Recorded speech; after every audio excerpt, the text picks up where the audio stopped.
मंडळी, असं आहे की या सगळ्या याच्यात राज्यातला बळीराजा कधी आसमानी तर कधी सुलतानी अशा संकटांमध्ये झुलतोय आणि या सगळ्या परिस्थितीत कधी त्याच्या वाटेला दुष्काळ आला तर आता ओला दुष्काळ आला की काय असं म्हणण्याची पाळी आली आहे.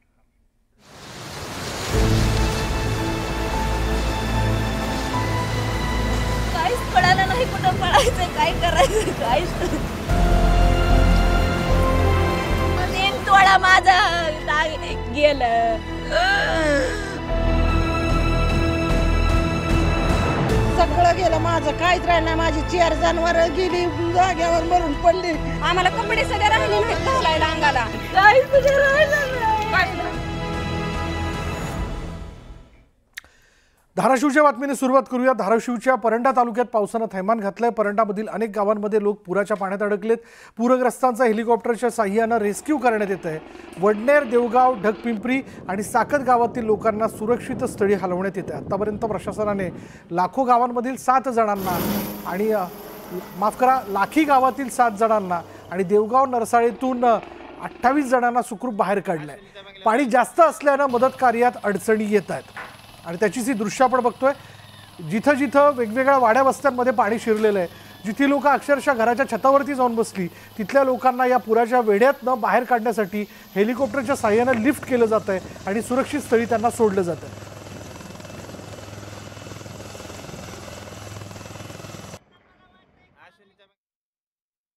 काही ठिकाणी एवढं पाणी आलं की लोकांची जी घरं होती ती पहिल्या स्लॅबवर जाऊन त्यांना उभं राहावं लागलं आणि खूप घाबरून गेली होती, कारण रात्रीपासूनच फोनाफोनी सुरू झालेली होती. पण हेलिकॉप्टर पण पोचलेल्या निरोप आला आणि त्यांना सुरक्षित स्थळी हे हलवण्यात आलेलं आहे. विशेषतः धाराशिव जिल्ह्यातल्या परांडा वगैरे त्या परिसरातल्या लोकांना. आणि सगळीकडेच आमचे कलेक्टर, SP, CO असे लक्ष ठेवून आहोत. सकाळी पुन्हा मी किती पाऊस पडला तर सांगितलं तर एका ठिकाणी एका रात्रीत 6 इंच पाऊस पडला, की जिथं त्यांची सरासरी पण वर्षभराची 13-14 इंच 15 इंच आहे. अशा ठिकाणी एकाच वेळेस 6 इंच पाऊस. आणि झालं काय, बरीचशी धरणं सगळी भरून गेलेली आहेत. त्याच्यावर धरणामध्ये येणारा येवा आणि फ्री कॅचमेंट एरिया ज्याला आपण म्हणतो, धरणाच्या गेटच्या बाहेरचा खालचा भाग, तिथंही पाणलोट क्षेत्रामध्ये मोठ्या प्रमाणावर पाऊस आहे. त्याच्यावर धरणाचंही पाणी सोडलंय आणि गोडे नाले तुडुंब भरून वाहत आहेत. परंडा तालुक्यातील लाकीबुकी गावात अतिवृष्टीमुळे जनजीवन अक्षरशः विस्कळीत झालेलं आहे. त्याचं कारण आहे अर्थात पाऊस. स्थानिकांच्या घरात नद्यांचं पाणी शिरल्यामुळे आता होत्याचं नव्हतं झालं. पुरामुळे अनेकांचे संसार आता रस्त्यावर आल्यामुळं स्थानिक महिलांना अश्रू अनावर झाले. पूरस्थितीमुळे महिलांना अश्रू अनावर झालेत. घरातील होत्याचं नव्हतं झालेलं आहे. दरम्यान आता जगावं तरी कसं असा प्रश्न आता ग्रामस्थांसमोर उभा राहिला आहे. अनुभव, मी घरातलं पावसाचं पाणी काढीत होते. पाणी काढता काढता एकदमच लाट आली. तेवढ्यात नुसती म्हैस सोडली ना आलो, नुसती दारं लावून. काहीच कळालं नाही कुठं पळायचं, काय करायचं, काहीच सुधारलंच नाही आम्हाला. माझं 10 लाखाला माझा गेला, 3 तोळा माझा गेलं. 20,000 रुपये माझ्यावर उडदाची पट्टी आलेली ती मी गेली. काहीच राहिलं नाही माझं. सगळं गेलं माझं, काहीच राहिलं नाही. माझी 4 जनावर गेली, जाग्यावर मरून पडली. सगळं घरातलं माझं वजन वाटलं झालं. ज्वारीच्या कोट्या, गहू सगळं गेलं, काहीच राहिलं नाही. काय खावा आम्ही आता? तेव्हा फुगलेली तिथं जनावर सारी. काय करायचं आता? सगळ्या घरात पाणी शिरलं, गुडघ्या इतकं पाणी. ज्वारीच्या कोट्या फुटल्या, सगळी नुकसानकी झाली. टिपाड, भांडी सगळं वाहू गेले. काय सध्या राहिलं नाही. आम्हाला कपडे सध्या राहिले नाहीत घालायला अंगाला.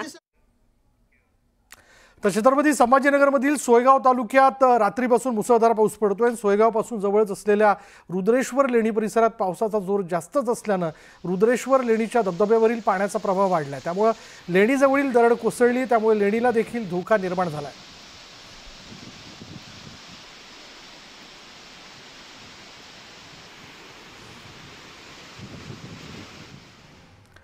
जालना जिल्ह्यातल्या विरेगाव इथल्या कल्याणी नदीच्या पुरात 14 जण अडकलेत आणि याची माहिती मिळताच आमदार अर्जुन खोतकरांसह जिल्हाधिकारी आशिमा मित्तल घटनास्थळी दाखल झाले।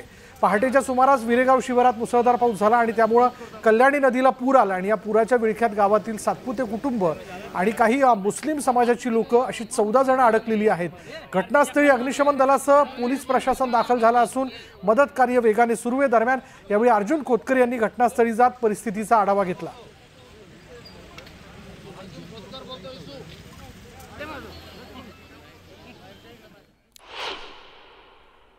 दुसरीकडे विदर्भात बुलढाण्यामध्ये ढगफुटी सदृश्य पाऊस झाला। रुबणा, देवखेड, सुयदेव, बोरखेडी, वर्दडी, सोनोशी या परिसरात तुफान पाऊस झाल्यामुळे हजारो जमीन पाण्याखाली गेली आणि संपूर्ण नदी नाल्यांना महापूर आलाय। अनेक घरांमध्येही मोठ्या प्रमाणात पाणी घुसले आणि त्यामुळे भयभीत नागरिक जे ते भयभीत झालेत।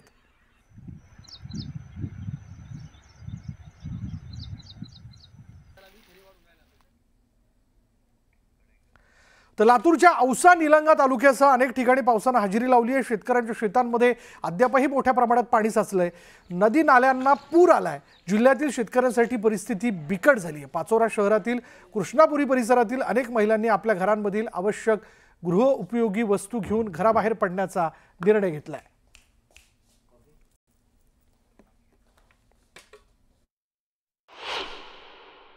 शेतकऱ्यांचं पूर्ण सोयाबीन हे आता उद्ध्वस्त झालेलं आहे। शेतकऱ्यांच्या या सोयाबीन मधनं काही सुद्धा मिळणार नाही। आपल्या सोबत काही शेतकरी आहेत। सध्या आपण आहोत लातूर तालुक्यातले शिऊर या गावामध्ये। मामा सांगा, तुमचं तावरदा नदीकाठचं शेत आहे, कशा पद्धतीची परिस्थिती आहे अतिवृष्टीमुळे? साहेब, माझं वय आहे 75 पासून आतापर्यंत अशी परिस्थिती कधी झाली नाही। आम्ही ही पेरणी केली, सोयाबीन गुडघे इतकं पाणी आहे।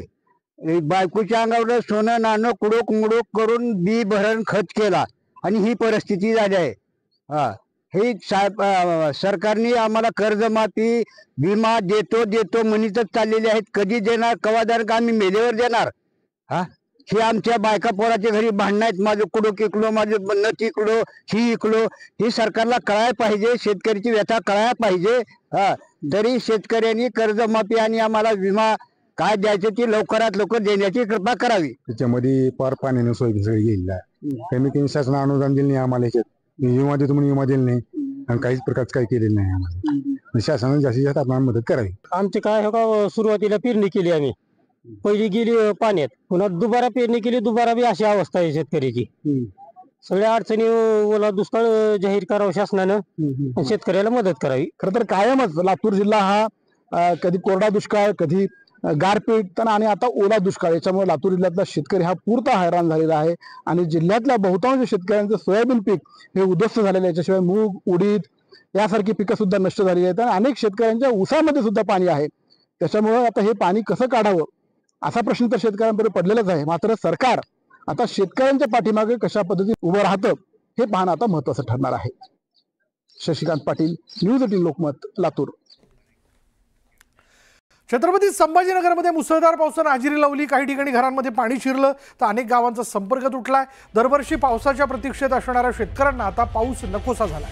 खरीप हंगामाचं पीक पाण्याखाली गेलेलं आहे तर शेतीचंही मोठ्या प्रमाणात नुकसान झालंय। तालुक्यातील शेतकऱ्यांचं हातात आलेलं कापसाचं पीक पावसामुळे फार उद्ध्वस्त झालंय।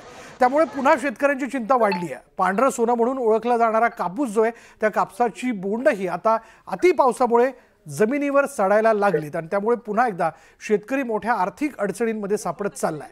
गेल्या 4 दिवसात सतत पाऊस सुरू असल्यामुळे शेतातील उभं असलेलं कापूस, मूग, बाजरी, भुईमूग ही पिकं जी आहेत ती पिवळी पडू लागली आहेत।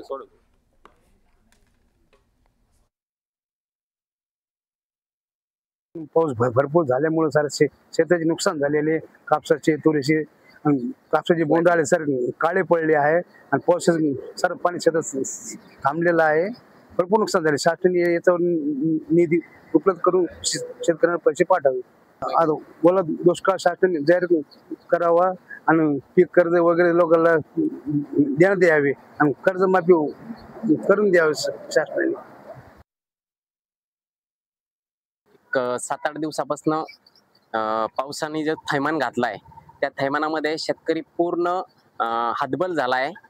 पिकाची नुकसान एवढी झाली, सरकी सोयाबीन त्याचं पूर्णतः पिकाचं नुकसान झालंय। पूर्ण शेतामध्ये पाणी साचलंय हातातोंडाशी आलेला घास हा शेतकऱ्याचा हिरावलेला आहे. बीड जिल्ह्यात मध्यरात्री पुन्हा अतिवृष्टी झाली, यामुळे हातातोंडाशी आलेला उरला सुरला घासही हिरावला गेलाय. बीडच्या गेवराई तालुक्यातील बेलगाव इथे शेतकऱ्यांच्या शेतामधील सोयाबीन आणि तूर पीक हे पाण्याखाली गेलंय. काढणीला आलेल्या सोयाबीन पाण्याखाली गेल्यानं स्वप्नांची माती झाली आहे. आमच्या लेकरा बाळांचा शिक्षणाचा खर्च कसा करावा, घरचा दैनंदिन खर्च आणि उदरनिर्वाह कसा करायचा, असा सवाल शेतकरी उपस्थित करतायत. तात्काळ नुकसान भरपाई द्यावी अशी मागणी शेतकरी जगन राऊत यांनी केलेली आहे. ही शेती आहे जी, तर ही शेती मी दुसऱ्याची बटाईने ठोक्याने अशी केलेली आहे. घरची शेती कमी असल्यामुळं तर आज पूर्ण परिसरामध्ये एवढा भयंकर पाऊस झालेला आहे. या पावसाने सोयाबीनची परिस्थिती बघा ही कशी झाली. या सोयाबीनला कोंब आलेत.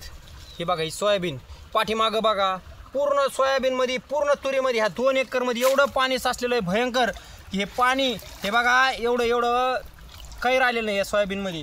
आणि तुरीची त्याच तुरीची परिस्थिती तशीच व्हायला लागलेली आहे. जसं सोयाबीनचं झाड झालंय तसंच या तुरीची पण परिस्थिती तशीच आहे. सोयाबीनला आणि तुरीला अजिबात मुळी हा विषयच राहिलेला नाहीये. एरंडोल तालुक्यातील उतराण गावात ढगफुटी सदृश्य पाऊस झाला आणि त्यामुळे गावात महापूर आला. अचानक झालेल्या जोरदार पावसामुळे कस्तोऱ्या नाल्याला मोठा पूर आला आणि नाल्यातील पाणी थेट घरामध्ये शिरलं. या पुराच्या पाण्यात गावातील एका दूध व्यावसायिकाची मोटरसायकल वाहून गेली. तसंच शेतातील सोयाबीन, कापूस, लिंबू, केळी, मका या पिकांचं मोठ्या प्रमाणात नुकसान झालं. शेतकऱ्यांचं आर्थिक नुकसान जे आहे ते मोठ्या प्रमाणात झालेलं असल्यानं शासनाने तातडीनं मदत करावी, पंचनामे करून नुकसानग्रस्तांना भरपाई द्यावी अशी मागणी गावचे उपसरपंच हारून देशमुख यांनी केली आहे. उतराण परिसरात ढगफुटी सदृश्य पाऊस पडला. शेतीचं अतोनात नुकसान झालेलं आहे. गावात पाणी शिरलेलं आहे. एका घरावर वीज पडून घराचं नुकसान झालेलं आहे. काही घरांचे पडझड झाले. तरी शासनाला उतराण गावातर्फे व उपसरपंच नात्याने विनंती करतो तर त्वरित पंचनामे करून जास्तीत जास्त मदत द्यावी अशी मी शासनाला व प्रशासनाला विनंती करतो.